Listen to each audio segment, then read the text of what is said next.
introduce you real quick.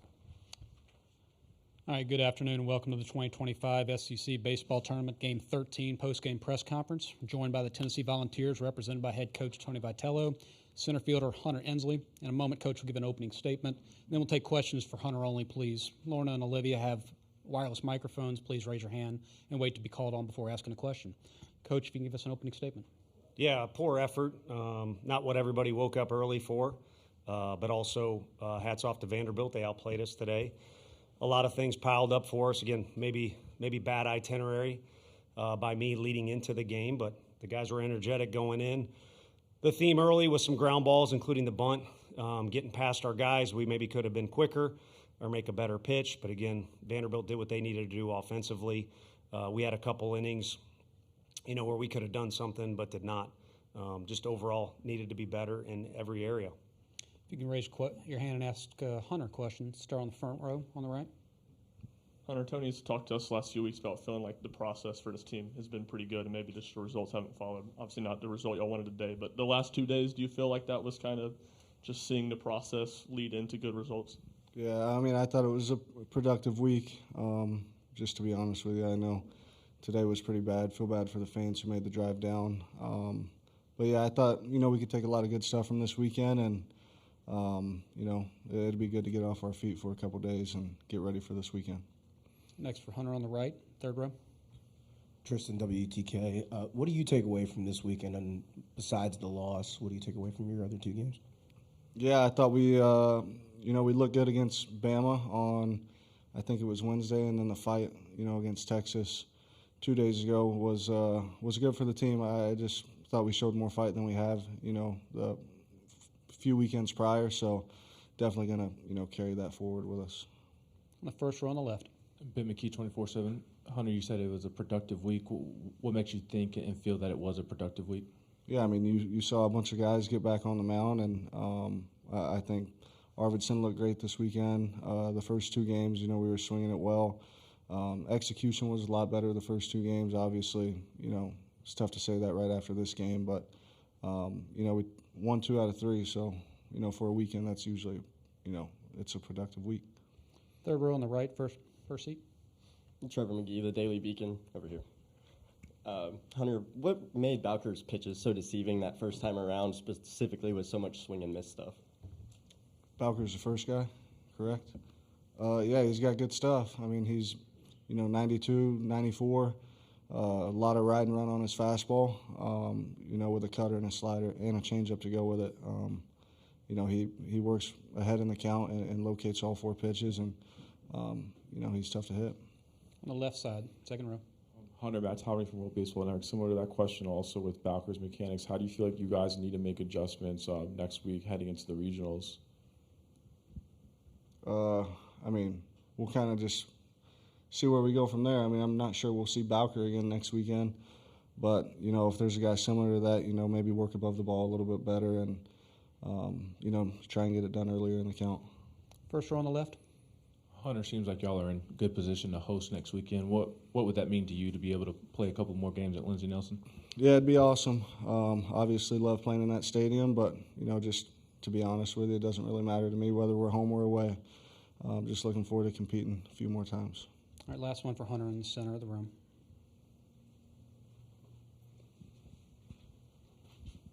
Hunter, Tony has talked about this week that you guys have been able to handle punches a little bit better. What do you think maybe was the difference of maybe not being able to handle those punches today? Yeah, maybe they landed a few too many of them. Couldn't really get things going offensively, and then seems like stuff kind of just fell apart a little bit, through the first 7 innings. They played really well, executed a lot, and, kind of just hitting them where we weren't. But moving forward, I think we just got to be able to scratch a few runs there, through the second or third inning and get back into it. All right, Hunter, congratulations on your play this week. Good luck the rest of the week. Thank you. All right, questions for Coach, please raise your hand.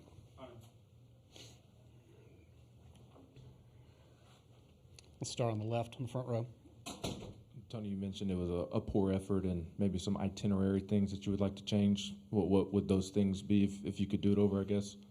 Oh, I don't know. I mean, the guys, you're kind of looking for guys that are getting eye boogers out of their eyes when you're over there stretching at Hoover High. The guys were bouncing around and all energetic, but, maybe it's the long week. Maybe it's that extra inning game against Texas. Maybe it's the long season. Thought we were playing at one time another. So maybe it was a great itinerary. Maybe we just got beat. But, yeah, anytime it doesn't go well, you want to reflect on it. It's easy to throw darts at things, but for us, we invest time in everything we're doing, and ahead of time try and prepare the best way possible. And then if it doesn't go well, you try and make adjustments, even if sometimes it is the right move in the right itinerary, but you don't get the right outcome. First row on the right.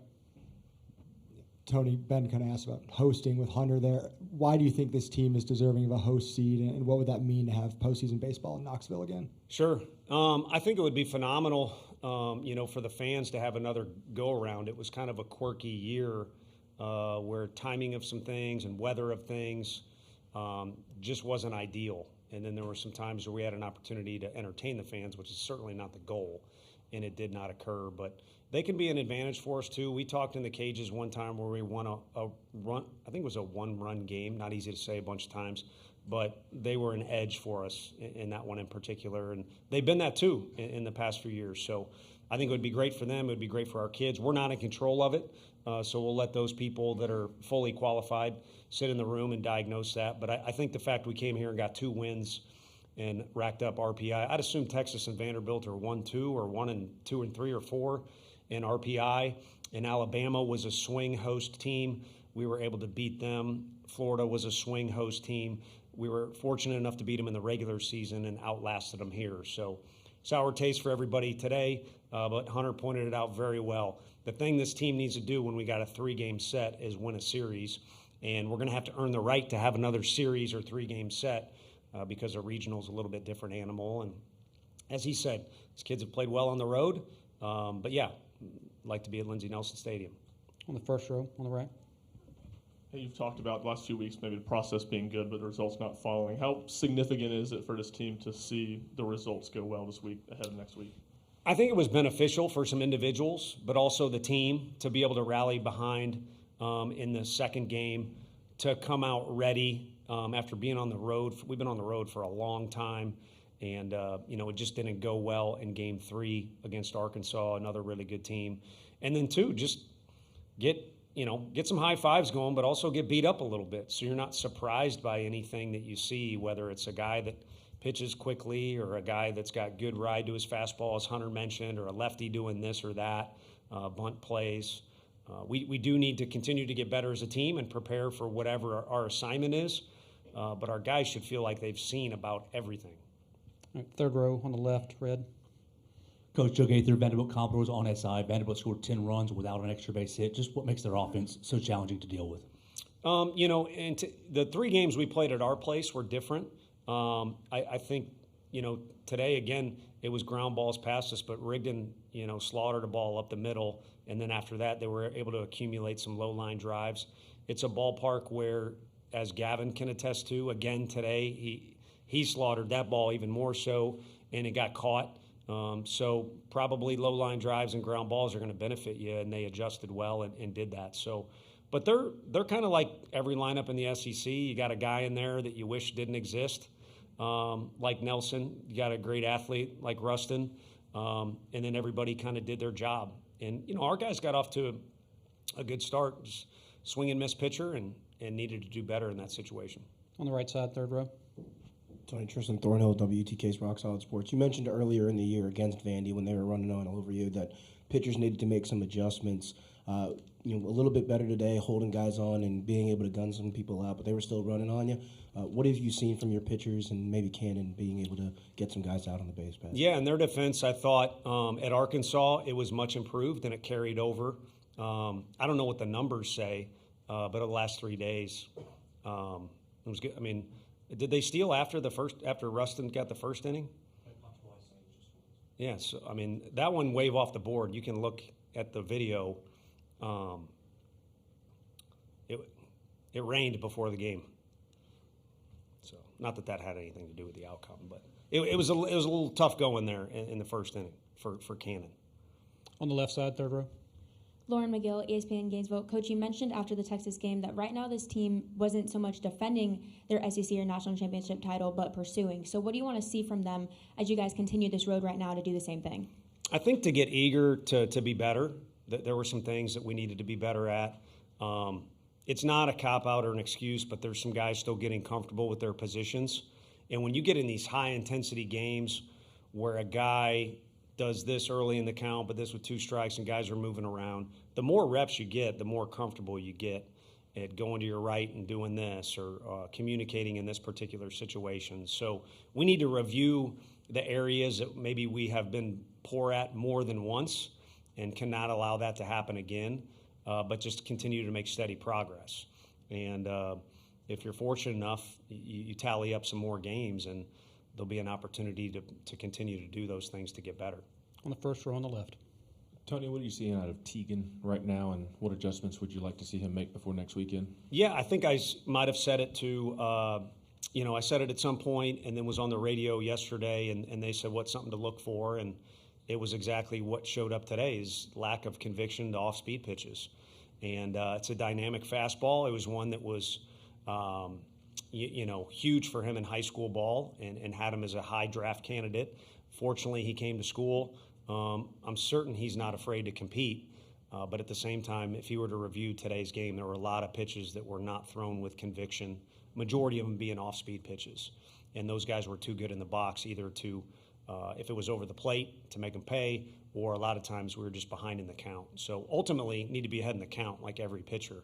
But I think the root of that is kind of that conviction deal. All right, last one on the fourth row. Kevin Skarbinski with the SEC blog. Tony, having been through it now, what's your assessment of this new tournament format? What have the other coaches said? I don't know. That's a good question. I don't think the fan, again, I don't have the numbers in front of me, so I don't think the fan attendance has been affected. It seems like the people are here to tailgate, yell at me, cheer for their team. So that's been good. I'd be interested to see how it affects how many host teams we get and maybe how many more teams get in, yes or no, pitching saved, and things like that. So I think a little bit of it is an untold story. I think it's awesome that all kids got to experience it. We get run rule today probably as karma that I'm always complaining about it. But to me, if we're down like that, we should have to wear it for 2 more innings and then also maybe be able to get some guys ready for next weekend and get some guys out there that our kids we put in late did an excellent job, and they won't forget those memories if they don't get to do it again. So we'll see. I got no complaints with it. The city does an incredible job. It might be the best run tournament in the country with all due respect to everything else that goes on after this or this at the same time. And they're the best players. And I know there's other great ones out there, but if you're a fan, rather than pay $4,000 to go to a Braves game, just come here and watch, the next whoever. There's no Acuna out here, but there's some other ones that'll be up there. All right, Coach, thanks for your time this week. Good Yeah, luck the rest of the thank way. you all.